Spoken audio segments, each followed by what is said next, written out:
مش لانشون فراخ ده اللي انا بقطعه؟ تفتكروا اللي انا بقطعه ده ايه؟ يا ترى ايه اللي انا بقطعه؟ مش حاجة بتتاكل. دوت صابون. صابون البلدي الصلب اللي احنا بنشتريه.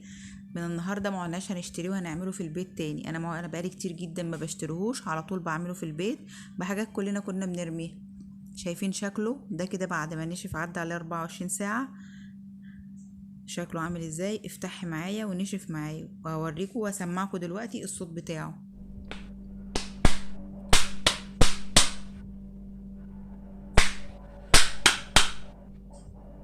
وتعالوا نجرب الرغوة بتاعته عاملة ازاي. جبت معايا مية وليفة غسيل مواعين، ما فيهاش اي صابون زي ما انتوا شايفين، وهبدأ ارغي الصابونة بتاعتي يعتبر طرية، عدى عليها يوم بس معايا هتعمل معايا رغوة جميلة جدا زي ما انتوا هتشوفوا دلوقتي.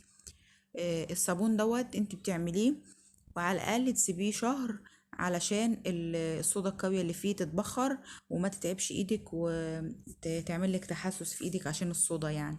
شايفين الرغوة عاملة ازاي؟ لسه بقى كمان لما يقعد معاكي فترة اطول هيديكي رغوة اعلى من كده، وتقدري تستعمليه في اي حاجة، مش هيتعب ايدك في اي حاجة.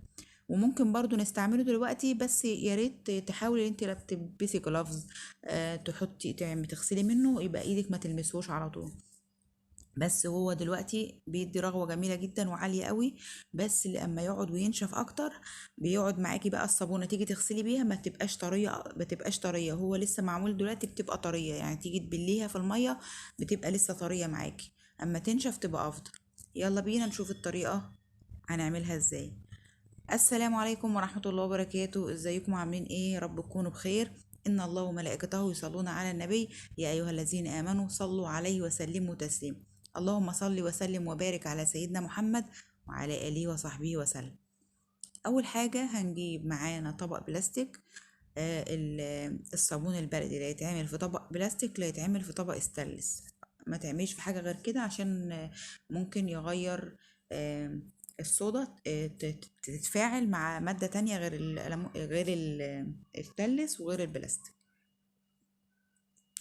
اللي انا بصفيه دوت مية ليمون. انا بجمع قشر الليمون عندي في الفريزر. اي كميه بقى عندك من قشر الليمون. انا مثلا انتي عصرتي مثلا 5 ليمونات مره حطيتهم في الفريزر كيس كده، وحطي فيه قشر الليمون وعينيه في الفريزر تحتاجيه في اي وقت. خدته حطيته عليه حوالي لتر ميه وغليته على البوتاجاز. وبدأت بعد ما برد خالص حطيته في الطبق البلاستيك زي ما انتم شايفين، وحطيت عليه نص كيلو من البطاطس القشور دوت هيدروكسيد الصوديوم.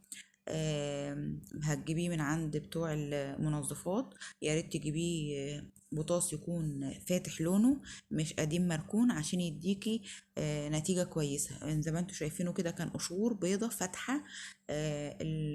وحطيته على نص على لتر، حوالي لتر من مية الليمون. طبعا لازم تكون باردة خالص.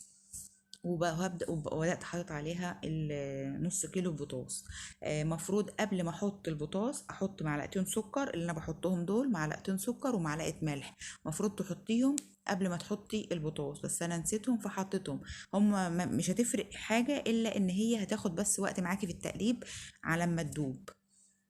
انتي حطي معلقتين السكر ومعلقة الملح قبل ما تحطي البوتاص.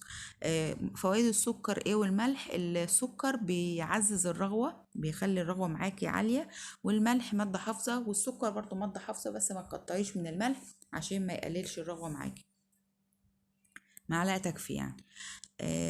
قلبت كده البطاطس بتاعي والملح والسكر وهركنهم خالص لما يبردوا. ولما يبردوا تبدأي تحطي عليهم المكون اللي احنا بنرميه. ايه المكون اللي احنا بنرميه بقى كلنا؟ المكون اللي احنا بنرميه كلنا الزيت القديم. كلنا بنقلي بطاطس، طعمية، بتنجان، اي حاجة بتقليها بتقومي رامية الزيت بتاعك وغاسلة الطاسة وخلاص. لا، انت حوشي الزيت بتاعك في ازازة زي ما انت شايفة كده عشان تعملي بيه الصابون. هتعيني معاك الزيت وبعدين او تصفيه وتعينيه. او ساعة العمايل بتصفيه. انا دلوقتي مصفية الزيت بتاعي. هو لونه غامق في الازازة، بس انا هوريكي دلوقتي ان هو لونه افتح من كده. هصب شوية في كوباية واوريهولك. بس هو في الازازه لونه غامق عن غير ما اصبه في الكوبايه. هوريهولك دلوقتي. هبدا احط الزيت بالتدريج. كل لتر ونص زيت بياخدوا ربع كيلو بطاطس. انا عامله 3 لتر زيت، حطيت نص كيلو بطاطس. ما تكتريش الميه اللي هتحط فيها البطاطس، عشان يبقى البطاطس بتاعك مركز، ويبدا الزيت بتاعك يربط مع البطاطس. يعني ما تحطيش مثلا 2 لتر ولا 3 لتر ميه على البطاطس، لا. يعني لتر كفايه، او نص لتر كمان. يعني انا كمان حاطه عليه الليمون وغليته، فانا ايه حطيته كله عشان الليمون. تحطي الميه، ولو ما عندكيش ليمون ولا قشر ليمون عيناه، اعملي بميه بس. يعني ميه ببطاس، وتحطي في الميه معلقتين سكر ومعلقه الملح، وتقلبيهم، وتبداي تحطي عليهم البطاس بتاعك. طب لو عندك لتر واحد من الزيت، حطي له 150 جرام من البطاس. يعني كل لتر ونص زيت بحط له ربع كيلو من البطاطس. لتر الزيت حط له 150 جرام. تنزلي بقى، ما تنزليش بالزيت كله مره واحده. تنزلي شويه من شويه بالزيت، وتقلبي لحد ما يبدا الزيت بتاعك يختفي خالص في قلب البوله زي ما انتم شايفين، وتبداي تحطي بقيه الزيت. الزيت بتاعتي نضيفها اهيت، لان انا مصفيه الزيت. حاولي تصفي زيت عشان اي شوائب ما تبقاش في الصابونه بعد ما تتصبن، ومعاك الصابونه هتبان فيها اي شوائب سمراء. اي حاجه باقيه هتلاقيها في قلب الصابونه ذات نفسها. فالافضل ان انت تصفيه. لو عندك شراب قديم، شاشة قديمة، اي حاجة افضل، يعني هتشيلك اي شوائب. دي كمان ده اللتر اللي فاضل من الزيت. هوريكم في كوباية كده انه لونه فاتح، او زي ما انتم شايفين. بس مش عارفة في الكوباية غامق ليه، في الازازة غامق ليه، في الكوباية فاتح وحلو. هو مش هتفرق اللون بتاع الزيت، هو هيفتحي معاكي مع الصودا. والمكونات اللي انا هضيفها، لسه هضيف كمان مكون هيفتحه اكتر. وكتر التقليب بالمضرب كده بيفتح معاكي الصابون. ولسه اما بتصبن معاكي وتصبيه في القوالب اللي هتصبيه فيها وينشف، بيتفتح معاكي اكتر. يعني ما تقلقيش. المهم نتيجة الصابون في الاخر تبقى عاملة ازاي. بكمل كده بقية كمية الزيت اللي معايا اقلب. يعني يعتبر بحط مثلا الازازة، لو الازازة اللتر دي تحطيهم على 5 مرات 4 مرات. يعني ما تحطيهمش مرة واحدة، عشان هياخد معاكي وقت في التقليب وفي التصبن بتاعك. حبة بحبة كده هتلاقيه يتقل معاكي، وتيجي تحطي الحبة اللي بعدهم تلاحظي ان اللي قبلهم تقلوا، فبتخفي بيه. فكده ياخدش معاكي وقت، ويتصبن معاكي بسرعة، وما ياخدش معاكي تقليب كتير. كده خلصت كل كمية الزيت اللي معايا زي ما انتوا شايفين. لو انت مثلا هو دلوقتي انت قلبتيه كله وحسيت ان هو خفيف شوية، سيبيه 5 دقايق. عما تحضري الحاجة اللي انت هتصب فيها الصابون بتاعك. وهتلاقيه تقيل. بس دلوقتي هحط لكم المكون اللي انا لسه هقول لكم عليه، اللي هو برسيل الجل. ده مكون اختياري، لو مش عندك خلاص ما تحطهوش. ممكن تحطي بداله في برسيل جل سايب، او تحطي كلوروكس سايب، او كلوروكس من الازايز، او صابون بريل سايب، او صابون من العادي. اي حاجه، اي حاجات من الحاجات المنظفات ديت بتديله ماده حافظه، وبتديله قوام بيتقله، وبتديله وبتشيل منه ريحة يعني الزيت بيبقى ليه زناخة كده، بتشيل منه الريحة بتاعت الزيت. يعني هي فايدة الحاجات دي كلها، لا كلوريكس، لا صابون، لا برسيل جل. برسيل الجل دوت بريحة اللافندر، هو مش هيديك ريحة اللافندر في الآخر، عشان نكون صراحة مع بعض، بس هيشيلك ريحة الصابون. يعني بتبقى ريحة الصابونة حلوة، مش ريحة وحشة. ممكن بقى لو انت عايزه ريحته تبقى حلوه، هاتيله زيت عطري. بس زيت العطر ده بيفضل في الصابون بريحه، او يعني الحاجات اللي هي انت كده كده مش عايزه الصابونه دي ليه ريحه، ليها ريحه في حاجه. انت كده كده تستعمليها مثلا في غسيل ألمونيا، هتستعمليها في غسيل في الهدوم بتطلع البقع. مش هتحب، يعني مش هتبقى عايزه الريحه في حاجه. ده لو انت عايزه الريحه يعني. كده دلوقتي شفتوا القوام بتاعه شفتوا الكيكة أخف من الكيكة شوية. لو انت عايزاه أتقل من كده، انت كده كده أنا معبياه في أزايز. عندك علب جبنة قديمة، اللي هي العبور النص ديت، بتقطعيها من فوق كده، وخلصت الجبنة اللي فيها اغسليها ونشفيها وحطي فيها. عندك علب لبن من اللي هي الأزايز الكبيرة دي، برضو علب حطي فيها. عندك صاج حطي فيه كيس بلاستيك. وحطي وصبي فيه الصابون، وقطعيه بعد كده مربعات. اي حاجه انت عندك قوالب سيليكون حطي فيها. حاجات كتير قوي يعني، فين بشوف ناس كتير بيحطوا في حاجات كتير، في علب سيليكون، في قوالب سيليكون، علب جبنه، علب لبن، ازايز زي دي ازايز حاجه ساقعه بتقطعيها من فوق زي ما انت شايفاها كده. وتبداي تصبي فيها الخليط بتاعي زي ما انتم شايفين. لو سبته اكتر من كده هيتقل معايا اكتر من كده، بس انا بفضل انا طلبنا دوبت الزيت بتاعي كويس جدا فيه، متاكده ان الزيت داب خلاص، الزيت مش هيفصل مني تاني. هو يعني يفضل انت تقلبيه كويس عشان ان الزيت بعد كده ما يفصلش منك. تبقي عايزه القوام بتاعه تقيل عشان الزيت بعد كده ما يفصلش. اما هو كده قوامه حلو، انت شايفه ان اللزوجه بتاعته كده باينه ان هي تقلت اهي، ولو كنت سبته اكتر هيتقل. فيفضل انت تصبيه بقى علشان ما يتقلش معاكي اكتر من كده، وبعد كده يغلبك في اللي انت تيجي تصبيه تلاقيه بقى جامد ورخم في الصب بتاعه. ده كده عمل معايا الكمية اللي قدامكم ديت من 3 كيلو زيت ونص كيلو بطاطس، عملوا معايا الكمية ديت. هحطها بقى دلوقتي تنشف، وأول ما تنشف هوريها لكم.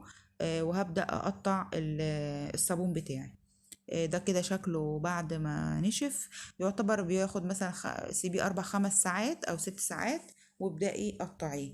لازم تقطعيه وهو طري طبعا علشان ما ينشفش معاكي، وبعد كده مش هتعرفي تقطعيه. هو طري، مش طري اللي هو طري خالص، لا طري مسك يعني. انت شوفي دلوقتي هو بقدر امسكه، وشلت الازازه من عليه هو زي ما انتم شايفين، وهمسكه في ايدي عادي. بس يعني طري برضو، يعني انتوا اكيد فاهمين قصدي ايه، ان هو مش ناشف صلب، ومش طري سايل، بس طري اللي انت تقدري تقطعيه. وهتشوفوا قدامكم دلوقتي وانا بقطعه ان هو سهل السكينه تمشي فيه. شايفين شكله عامل ازاي؟ وطبعا ازايز الحاجه الساقعه متوفره عندنا كلنا. بس يا ريت تعمليها في ازايز حاجه ساقعه من اللي هي صغيره. يعني دي ازايز حاجه ساقعه كبيره، لو انت حابه الصابونه تبقى كبيره زي بالشكل دوت، ماشي خلاص اعمليها كبيره. حباها صغيره، اعملي في الازايز الصغيره اللي هي الازازه اللي وراها، يعني اصغر منها، في لتر وفي لتر ونص. يعني الصغيره دي لتر، وفي لتر ونص ديت، والكبيره اللي انا بقطع فيها دي 2 لتر. دي كده شكلها السمك اللي انت عايزاه من الصابونة قطعي بقى براحتك. يعني دي حاجة ترجع لك بقى، عايزاها تخينة، عايزاها رفيعة، اللي انت عايزاه. بتحبي الصابونة حجمها قد ايه قطعيه. ودوت كده انا قطعتها بالحجم اللي انتوا شايفينه ده، يعتبر حجمها متوسطة اهوت. وهكمل تقطيع بقية الصابون برضو هفتحه كده. بشيل الازازة بتتشال بسهولة جدا، بتقطعها من فوق بمقص او سكينة، وتبدأي تمسكيها بايدك وتلفيها كده حوالين ال... الصابون زي ما انتوا شايفين كده. بتلفي بايدك بالراحة، بس خلي بالك عشان ما تعوريش عشان هو حامي. بتلفيها كده بالراحة، وتبدأي تقطعي بقى الصابون على حسب السمك اللي انت عايزاه. انا قطعت منه في تخين وفي رفيع.